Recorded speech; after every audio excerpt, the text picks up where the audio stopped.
So hello सन, स्वागत करता हूँ फिर से आप सभी का आपका इस चैनल अमित इंग्लिश स्टडी में। सो स्टूडेंट्स, आज का जो वीडियो है वो एक स्टोरी का होने वाला है, स्टोरी की रीडिंग को। यानी कि अगर आपको कोई भी इंग्लिश स्टोरी पढ़ने नहीं आता है तो उसे कैसे पढ़ा जाता है, उसे कैसे समझा जाता है हिंदी में, वो सारे के सारे इस वीडियो में बताने वाले हैं। और साथ ही में हर एक वर्ड का मीनिंग भी बताएंगे ताकि आपका वोकैबुलरी कंप्लीट होते जाए और जब भी आप कोई स्टोरी पढ़े तो उसका हिंदी निकाल पाए। क्योंकि जब तक आपको कोई भी वर्ड का मीनिंग नहीं पता होगा तब तक आप इंग्लिश से हिंदी ट्रांसलेट नहीं कर पाएंगे। तो चलिए शुरू करते हैं आज के शानदार से वीडियो को। वीडियो अच्छा लगे वीडियो को लाइक कर दीजिएगा, चैनल को सब्सक्राइब कर सकते हैं अगर आपको रोज रोज इंग्लिश पढ़ना लिखना बोलना सीखना है। तो हमारा टॉपिक क्या है, ध्यान दीजिएगा। लिखा हुआ है यहाँ पर क्या लिखा हुआ है, द हंग्री बर्ड्स। यानी कि इसका मतलब होता है, हंग्री मतलब भूखा होता है, बर्ड्स मतलब पक्षी, यानी कि एक भूखी पक्षी ऐसा बोल सकते हैं। ठीक है, तो चलिए स्टोरी में क्या क्या होने वाले हैं और कैसे हम पढ़ना सीखने वाले हैं वो सीखते हैं। ठीक है, तो लिखा हुआ यहाँ पर सबसे पहले नंबर से स्टार्ट करते हैं। लिखा हुआ है THE। क्या लिखा हुआ है, THE।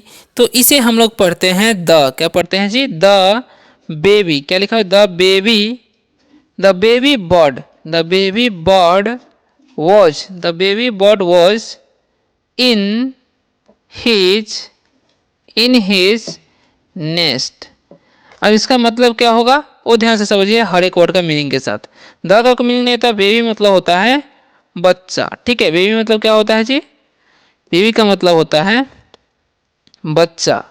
बर्ड मतलब पक्षी। ठीक है, वॉज मतलब थी, इन मतलब में, हिज मतलब उसके, नेस्ट मतलब घोंसला।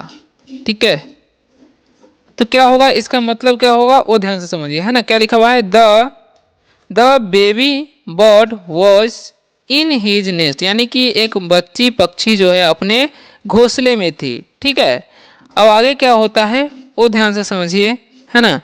तो लिखा हुआ यहाँ पर समझिएगा, he was in his nest with his sister। ठीक है, अब इसका मतलब होगा क्या वो ध्यान से समझिए, है ना। ही मतलब होता है वह, ठीक है, वह मतलब थी, इन हिज मतलब क्या होता है उसके, नेस्ट यानी कि घोंसले में, सॉरी। तो यहाँ पर अगर हिज है तो यहाँ पर था हो जाएगा, क्या हो जाएगा, था। ठीक है, घोंसले में क्या, कहाँ थी, घोंसले में थी, विथ मतलब के साथ, ही मतलब उसके सिस्टर यानी कि बहन, यानी कि वह अपने घोंसले में अपने बहन के साथ था। ठीक है, आगे बढ़ते हैं, आगे क्या है। ठीक, तो आगे लिखा हुआ है there nest was high up in the tree. यानी इसका मतलब क्या होगा वो ध्यान से समझिए। देयर मतलब उन लोगों का नेस्ट यानी कि घोंसला, वॉज मतलब था, हाई मतलब ऊंचा। ठीक है, अप मतलब ऊपर होता है, इन मतलब में, द का मतलब होता है ट्री का मतलब होता है पेड़, यानी कि उसका जो घोंसला था उन लोगों का वो पेड़ों के ऊंचाई पर था। There nest was high up in the tree, यानी कि उन लोगों का घोंसला जो था पेड़ों के ऊंचाई पर था। ठीक है, अब आगे क्या होता है वो ध्यान से समझिए, है ना। तो लिखा हुआ यहाँ पर समझिएगा अच्छे तरीके से, दे वर वेटिंग फॉर मामा, यानी कि माँ होता है बर्ड।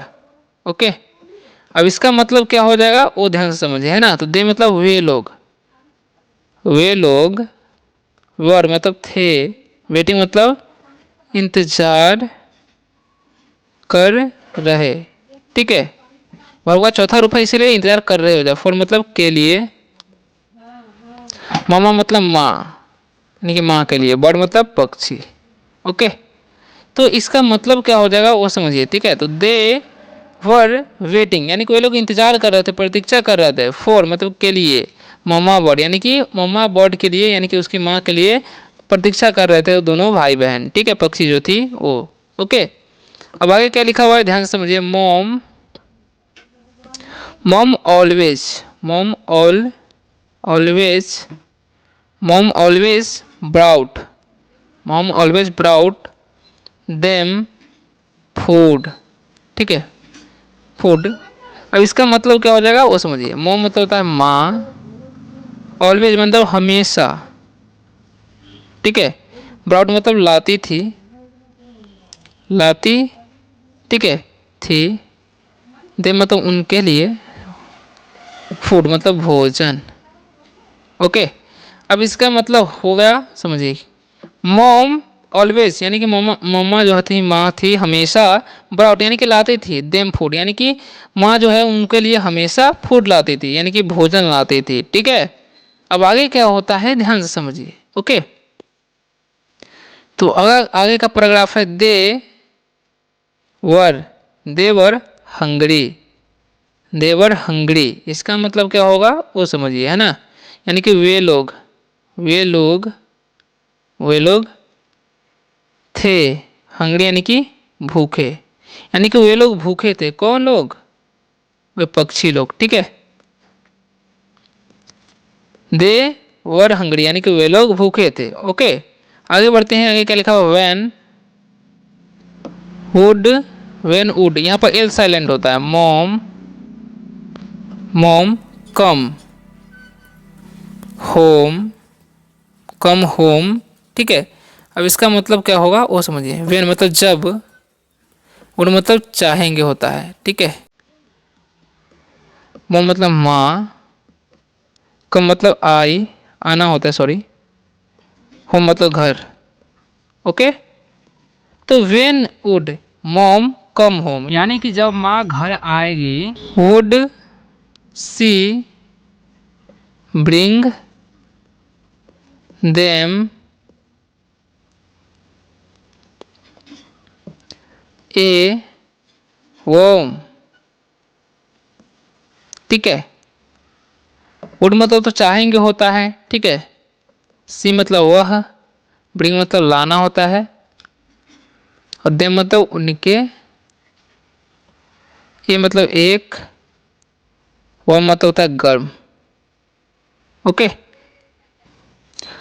वह मतलब होता है कीड़ा, क्या होता है जी? कीड़ा होता है, ठीक है। अब इसका मतलब जो समझ लीजिए, ठीक है। तो क्या लिखा? Would she bring them a worm, यानी कि क्या वह उनके लिए कीड़ा लाएगी, ठीक है, वो सोच रही थी। आगे बढ़ते हैं, क्या लिखा हुआ है समझिए। लिखा would she bring, would she bring them a fish, ठीक है। अब इसका मतलब क्या होगा वो समझिए। वुड मतलब चाहेंगे होता है, ठीक है। सी मतलब वह, ब्रिंग मतलब लाना, दे मतलब उनके, ए मतलब एक, फिश मतलब मछली। ओके, तो क्या होगा ये ध्यान से समझिए, है ना। तो वुड सी क्या हुआ? ब्रिंग देम ए फिश, यानी कि would she bring they a fish, क्या हुआ उनके लिए मछली लाएगी, ठीक है। आगे बढ़ते हैं, आगे क्या है समझिएगा। तो आगे लिखा हुआ है ध्यान से समझिएगा, एक भी वर्ड मिस नहीं कीजिएगा, ठीक है। वो लिखा हुआ would she bring, would she bring them a piece of, piece of bread, ठीक है। अब इसका मतलब क्या होगा वो समझिए, ठीक है। तो जगह वुड मतलब चाहेंगे, सी मतलब वह, ब्रिंग मतलब लाना, देम मतलब उनके, ए मतलब एक, पीस मतलब होता है टुकड़ा, ठीक है। ऑफ मतलब का, ब्रेड मतलब होता है रोटी। ओके, अब इसका मतलब समझ लीजिए क्या होगा। ओके ना, तो देखिए क्या लिखा हुआ, would she bring them a piece of bread, यानी कि क्या हुआ उनके लिए एक ब्रेड यानी कि रोटी का टुकड़ा लाएगी, ठीक है। अब आगे बढ़ते हैं, आगे क्या लिखा हुआ है। What would mom bring them. Okay, ये इसका मतलब क्या होगा वो समझिए। वुड मतलब क्या, वुड मतलब चाहेंगे, ओके, मोम मतलब माँ, ब्रिंग मतलब लाना, ठीक है, देम मतलब उनके लिए। तो इसका मतलब समझ लीजिए फिर से क्या होगा, what would mom bring them, यानी कि माँ उनके लिए क्या लाना चाहेंगी, ठीक है, वो मतलब क्या लाएगी ऐसा ही बोल सकते हैं, या क्या लाना चाहेंगी। ओके, तो आगे क्या होता है समझिए। तो आगे लिखा हुआ है they looked at the squirrel, ठीक है। अब इसका मतलब क्या हो जाएगा वो देख समझिए। दे मतलब वे लोग, लुक्ड मतलब देखे, एट मतलब पर, द स्क्वायरल मतलब होता है गिलहरी, क्या होता है जी, गिलहरी। ओके, यानी कि इसका मतलब हो जाएगा they looked at the squirrel, यानी कि वे लोग गिलहरी पर देखे, यानी कि ताकि देखे बोल सकते हैं, ठीक है। आगे इसके बाद क्या होता है, the squirrel looked at them. अब इसका मतलब ही समझिए, द स्क्वायरल यानी कि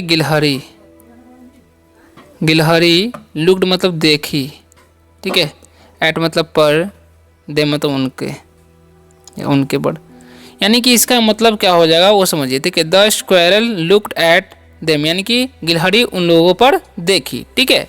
अब उसके बाद क्या होता है ना, वो समझिए। तो लिखा हुआ है द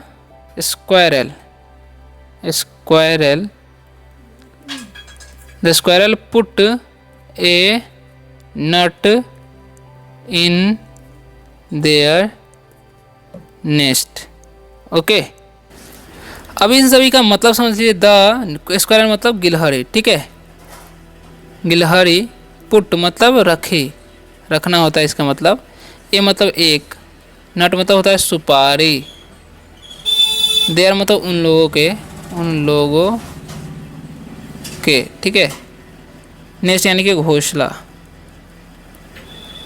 अब इसका मतलब होगा क्या, the squirrel put a nut in their nest, यानी कि गिलहरी जो है उनके घोंसले में एक सुपारी रख दी, ठीक है।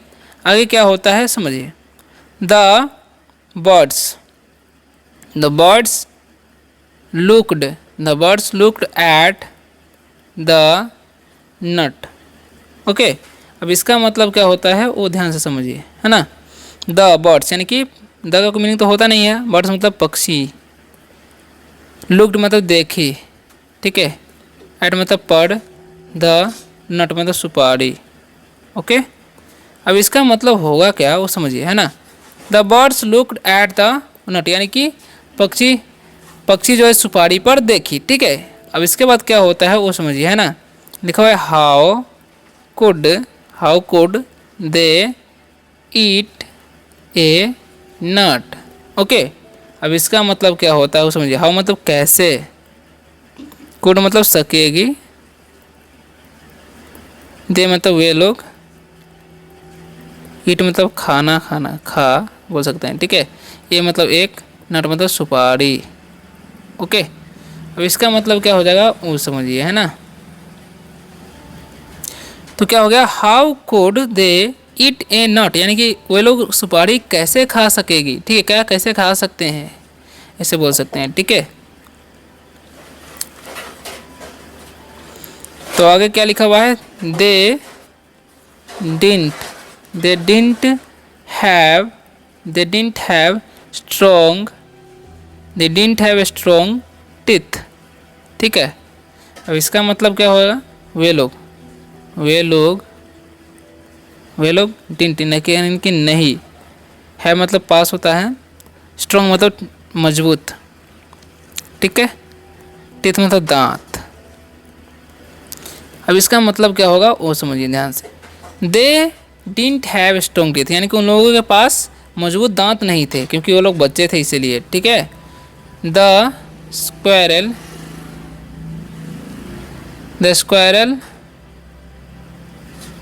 Has strong teeth. ठीक है, अब इसका मतलब क्या होगा वो ध्यान से समझिए। द का कोई मीनिंग नहीं होता है, स्क्वायर मतलब होता है गिलहरी। गिलहरी, हैज मतलब पास, स्ट्रॉन्ग मतलब होता है मजबूत, टीथ मतलब दांत। ठीक है, तो इसका मतलब क्या हो जाएगा वो ध्यान से समझिए, है ना। द स्क्वायरल यानी कि गिलहरी के पास, the squirrel has strong teeth यानी कि गिलहरी के पास एक मजबूत दांत था। ठीक है, इसलिए वो जो है सुपारी खाती थी, और वो सुपारी वो जो है पक्षी को दे देता है, तो पक्षी कैसे खाएगी। ठीक है, तो आगे बढ़ते हैं, क्या लिखा हुआ ध्यान से समझिएगा। The baby, the baby birds, the baby birds had no teeth. The baby bats had no teeth, इसका मतलब क्या होगा, द का मीनिंग आता है बेबी मतलब बच्चा। ठीक है, बर्ड्स मतलब पक्षी, हैड मतलब पास था, नो मतलब नहीं, टीथ मतलब दांत। ओके, अब इसका मतलब समझिए। The baby birds had no teeth यानी कि बेबी बच्चा यानी कि बच्चे पक्षी के पास दांत नहीं था। ठीक है, अब आगे बढ़ते हैं, क्या लिखा हुआ है ध्यान से समझिए। लिखा हुआ है दे had beaks, and they had beaks but no teeth। ठीक है, अब इसका मतलब क्या होता है वो ध्यान से समझिए। दे मतलब वे लोग हैड मतलब पास था, बीक्स मतलब चोंच यानी कि उन लोगों के पास चोंच था, बट लेकिन नो मतलब नहीं, टीथ मतलब दांत। ठीक है, अब इसका मतलब क्या होगा वो समझिए। दे हैड नो बीक्स यानी कि उन लोगों के पास दांत चोंच था, बट लेकिन नो टीथ यानी कि दांत नहीं था। ठीक है, याद रखना है, याद क्या रखना है मतलब स्टोरी पढ़ना है। देखो दे हार्ड मॉम, याद बस आपको वर्ड मीनिंग रखना है। ठीक है, दे हैड मतलब वे लोग सुने, क्या हो जाएगा सुना, हियर मतलब सुनना होता है, वे लोग सुने, मॉम मतलब माँ। ठीक है, दे हर्ड मॉम यानी कि उन लोगों ने माँ की आवाज़ सुनी या माँ को सुनी। ठीक है, ऐसे बोल सकते हैं। दे न्यू हर वॉइस बोल सकते हैं, वॉइस हो जाएगा। ठीक है, सी रहता है उसका तो सा होता है, याद रखना है। ठीक है, तो क्या होगा यहाँ पर समझिएगा, इसका मतलब वे लोग, न्यू मतलब जाने, हर मतलब उसकी, वॉइस मतलब आवाज़। ओके, तो इसका मतलब क्या होगा, दे न्यू हर वॉइस यानी कि वे लोग उनकी आवाज़ जानती थी यानी कि पहचानती थी, ऐसा बोल सकते हैं। ठीक है, आगे क्या होता है आगे समझिए। ओके, तो आगे लिखा हुआ है they knew the sound of her wings. ठीक है, इसका मतलब क्या होगा वो समझिए। दे मतलब वे लोग जानते थे। ठीक है, जानते थे, द मतलब साउंड मतलब आवाज़, ऑफ मतलब का, हर मतलब उसकी, विंग्स मतलब पंखों बोल सकते हैं क्योंकि विंग्स है। तो क्या होगा इसका मतलब, they knew the sound of her wings यानी कि वे लोग उनकी पंखों की आवाज़ जानती थी, पहचानती थी। ठीक है, आगे लिखा हुआ है सी ब्राउट देम सम फूड। ठीक है, सी मतलब वह, ब्राउट मतलब लाई,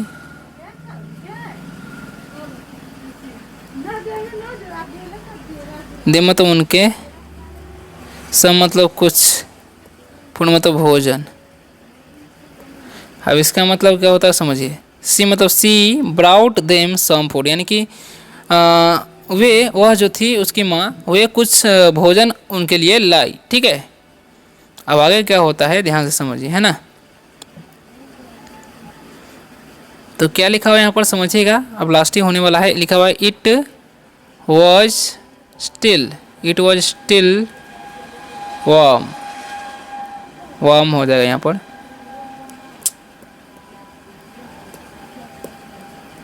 ओके, अब इसका मतलब समझ लीजिए। इट मतलब वह था, स्टिल मतलब होता है तक, वह मतलब होता है गर्म, ठीक है।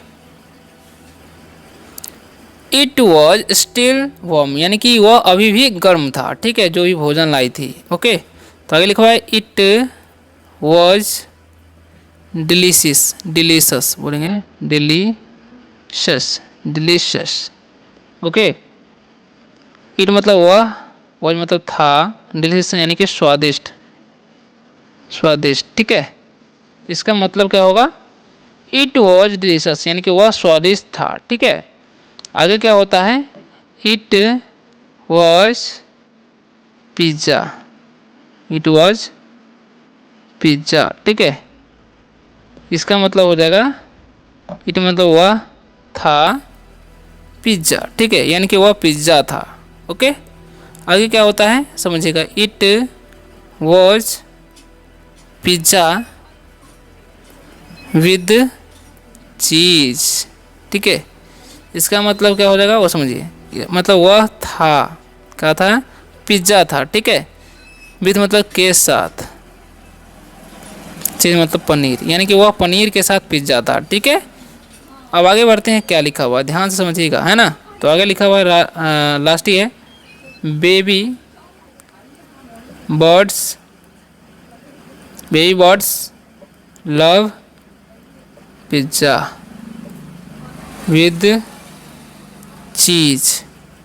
ओके, अब इसका मतलब समझिए, बेबी मतलब बच्चा, बर्ड्स मतलब पक्षी, लव मतलब प्यार, पिज्ज़ा मतलब होता है पिज्ज़ा,